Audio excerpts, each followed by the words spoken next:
उत्तर प्रदेश के प्रयागराज में माघ मेला चल रहा है, जिसमें दूर दूर से अनेकों साधु संत पहुंच रहे हैं। लेकिन इस माह में गंगा स्नान का महत्व क्यों है, आइए बताते हैं। पद्म पुराण के अनुसार माघ महीने में ही भगवान विष्णु ने मत्स्य अवतार लिया था। मान्यता है इस माह में भगवान का अंश गंगा में आ जाता है, जिसका फल प्राप्त करने के लिए सभी देवी देवता प्रयागराज गंगा स्नान को जाते हैं। मान्यताओं के अनुसार माघ माह में गंगा स्नान से भगवान विष्णु की कृपा प्राप्त होती है, इसलिए स्नान का महत्व बढ़ जाता है। उधर इन सबसे हट के माघ मेले में सबसे ज्यादा इन दिनों एक बाबा अपनी लाइफ स्टाइल के कारण चर्चा में बने हुए हैं। आंखों में रेबन का काला चश्मा, सवारी करोड़ों की गाड़ी की। इससे पहले हम खबर में आगे बढ़ें, आप चैनल को सब्सक्राइब करें ताकि अच्छी और लेटेस्ट खबरें आपको मिलती रहें। जी हाँ, ये सीधे साधे सरल व्यक्तित्व के सतुआ बाबा ही हैं, जिनके पास डिफेंडर पोर्ट जैसी करोड़ों की गाड़ी है। अभी रुकिए, इनके सरल व्यक्तित्व का एक और उदाहरण देते हैं। ये बाबा जी प्राइवेट प्लेन से चलते हैं। इन्हीं कारणों से बाबा जी पूरे देश में वायरल हैं।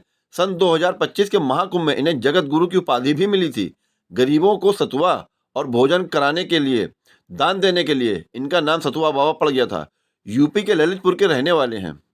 इस समय हर आदमी के दिमाग में एक ही सवाल है, आखिर संतोष तिवारी उर्फ सतुआ बाबा को इस लग्जरी लाइफ स्टाइल की क्या जरूरत है।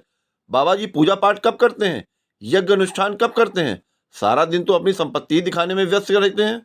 बाबा जी से जब इस बात पर पूछा गया तो बाबा जी अपना बचाव करते हुए बोले, सनातन की रफ्तार में इन गाड़ियों की रफ्तार से यह संदेश दूंगा कि अब समझ जाएं, सनातन अर्थ वाला भी है, धर्म वाला भी है, शास्त्र वाला भी है और शस्त्र वाला भी है और रफ्तार वाला भी है।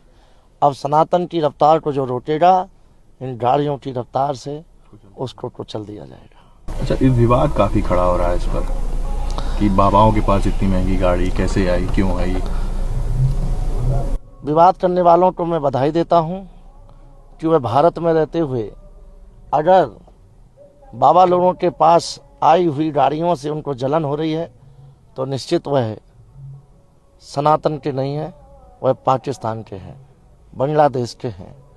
बांग्लादेश और पाकिस्तान में अभी SRI चल रहा है, उनको नागरिकता वहाँ की ग्रहण कर लेना चाहिए। महाराज जी, कहीं ना कहीं एक ऐसा विवाद खड़ा हो रहा है कि पहले आप जब माघ मेले में आए कुछ और चर्चाएं बातें बनी, फिर कुछ और बनी, फिर डिफेंडर बनी, अब पोर्शे आ गई। ये गंगा की धारा है, गंगा में नित्य नवीन बहती है और नित्य नवीन होना चाहिए। सतुआ बाबा पीठ 350 वर्ष पुरानी पीठ है, जिसके राजा व महाराजा शिष्य थे।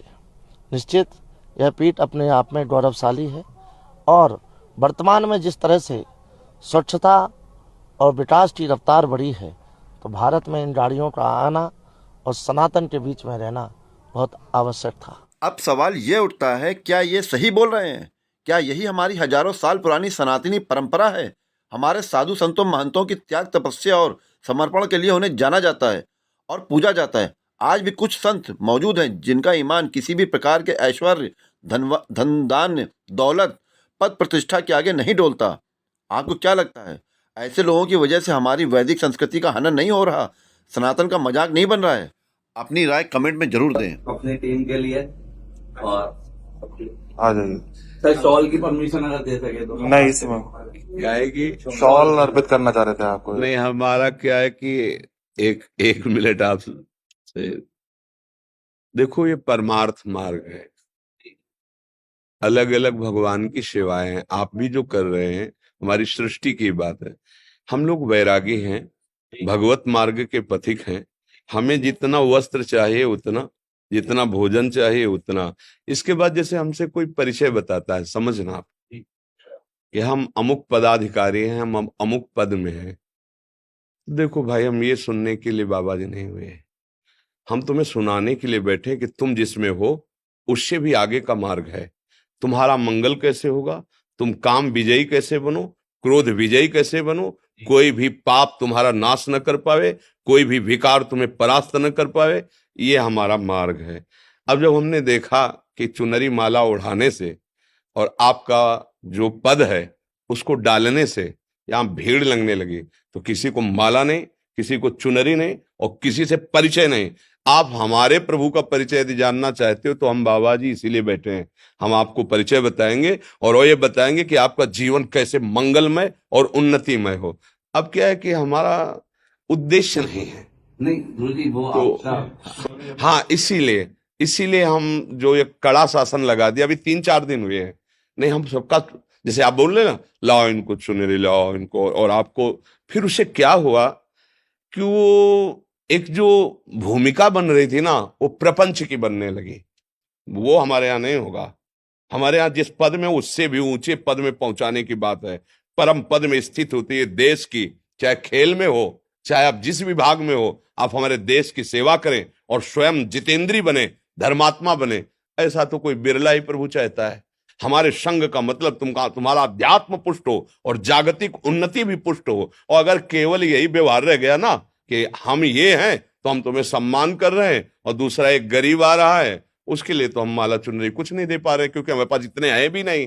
तो आपको इसलिए दे रहे हैं कि आप हजारों लोगों को धर्म में चलाकर उनको सुख दे सकते हैं। लेकिन फिर मुझे लगा कि ये ठीक नहीं है, ये ठीक नहीं, क्योंकि भगवान ही प्रेरणा देते हैं ना, सब खत्म, ना लेना ना देना, मगन रहना। हाँ, 50 संत, सैकड़ों संत, और आप हजारों बैठते हो, बिजली पंखा चल रहा है, अगर 100-200 चढ़ा दिए तो वो जोड़ करके बिजली हो जाएगी, रोटी दाल, और वो तुम्हारे भरोसे नहीं है। अगर नहीं होगा ना तो भगवान जो करेंगे करेंगे, नहीं वैसे ही चले। हम इस स्थान को अध्यात्म में शुरू किया है, अध्यात्म में इसका विसर्जन होगा, चाहे प्राण चले जाए, हम प्रभु के लिए प्राण समर्पित। तो क्या हुआ, अपना परिचय जो हम देने के लिए बैठे कि हमारे प्रभु कितने करुणा में हुए, तो कोई सुनना बिरला ही चाहता है। सब अपना परिचय बताना चाहते कि हम कितने महान हैं।